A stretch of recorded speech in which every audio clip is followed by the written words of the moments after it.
Neizbježno je bilo pitanje gledaoca o onome što su turski mediji pisali o netransparentnosti akcija pomoći za Bosnu i Hercegovinu. Jedan efendija koji je bio u pratnji gospođe Izetbegović je smušano pokušavao dati odgovore.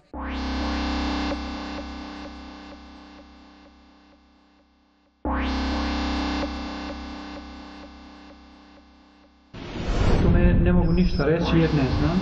Ovo sam ja, evo, ovo sam ja, evo.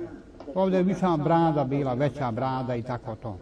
Mlađi, crna brada, crna kosa. Ja sam bio učesnik sa Hanumom Halidom i prevodilac, u jednu vrstu i prevodilac. Pa, Boga mi, tu sam se mnogo razočarao. Tada je prikupljeno 4 vreće zlata. 4 vreće zlata i vidio sam da će to završiti u privatne džepove, a da neće ni dopriti do Bosne, a ne da se podijeli borci.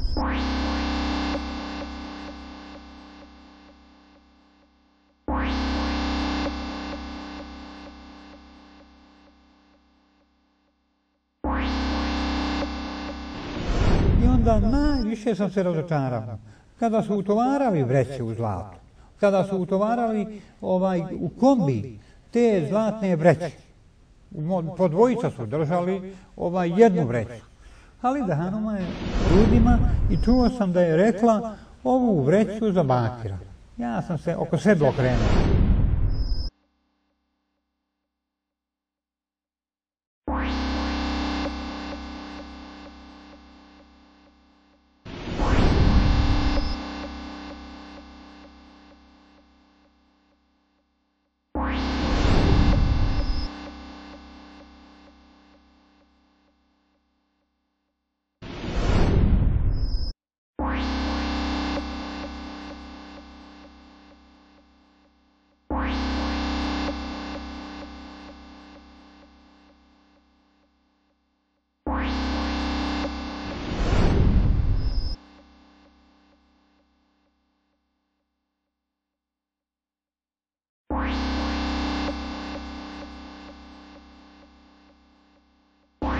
došavši iz Alipašinog Gusinja u Titograd.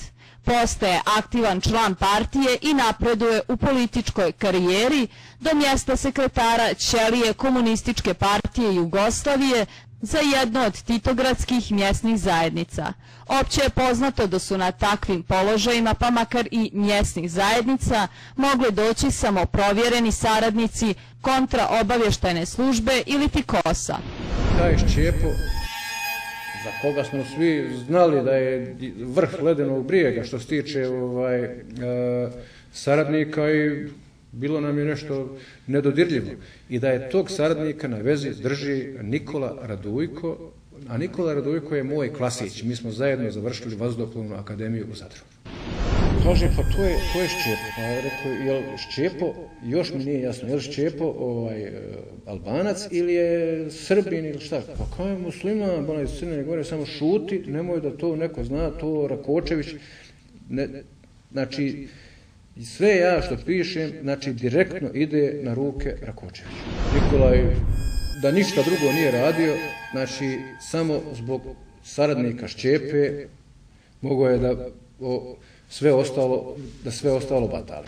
Od tada Radončić izrađuje imperiju igrajući dvostruku igru. S jedne strane bošnjačkog tribuna, a s druge kosovskog operativca koji postepeno preuzima moć upravljanja bosansko-hercegovačkim javnim mnijenjem. Sigurno je dobio određenu logistiku da formira taj list,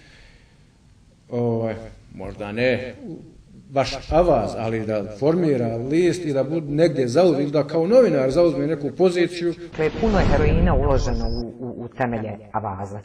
Dnevni avaz nije glas Sarajeva niti Bosne, a ponajmanje Bošnjaka, a Fahrudin Radončić je najveća podvala državi Bosni i bošnjačkoj naciji. 100% je bila varijanta i sa koje će da djeluje i da radi po zadacima kao što se to radilo i pred sami rat, pred samu agresiju. Sa mnogim novinarima. Ja vjerujem da nije sam. Znači nije sigurno sam u Bosni i Hercegovini da ima nekakvu mrežu. Ne može on to sam uraditi, mora imati mrežu ljudi s kojima to može činiti. I naravno uz podršku mentora koji traže, hoću to i to.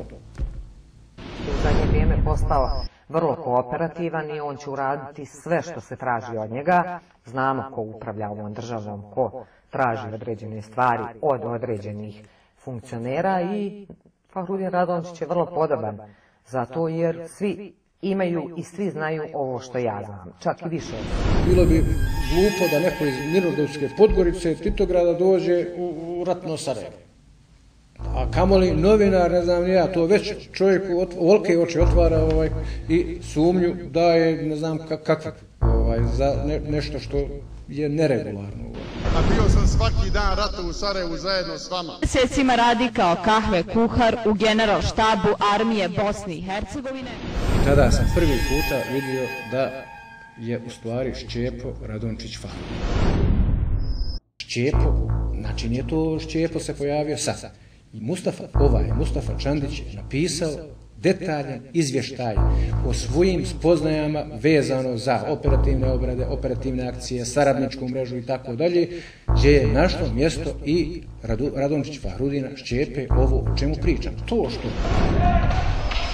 Ovdje je krenula antibirokratska pobuna. Da je on ostao to što je bio i prije, ali da se doškolovao i da ima dobre mentore, kako, kada i u kom trenutku da povlači kakve poteze. Osvrt na sadašnje djelovanje Radončića Fahrudina je kulminacija, znači kulminacija nekakvih, ja bih rekao, priprema koje su polako tinjale i polako dozirano do sada išle. Sada je nastupilo vrijeme kad stvarno ide fajterski na sve moguće što je bosansko, probošnjačko i tako dalje, pa čak i u tom kadrovskom pogledu da razbije tkivo, po meni, bošnjačkog bića.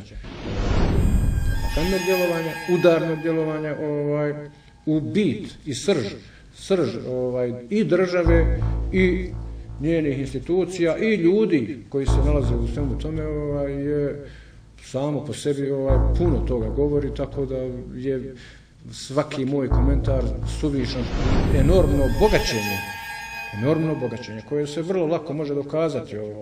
Šta kaže, napravio toliko i toliko listova, nikakav problem, napraviš toliko novina, puta toliko maraka, toliko ti je to. Tvoja vrijednost iznosi toliko, to je na drugoj strani, višak je 100 puta veći. Odakle 100 puta veći višak? Za cilj, za KGB, za BND, za... Nema, hoću, neću, moraš. Pa čak sviđalo se to ili ne sviđalo. Moraš. Mora.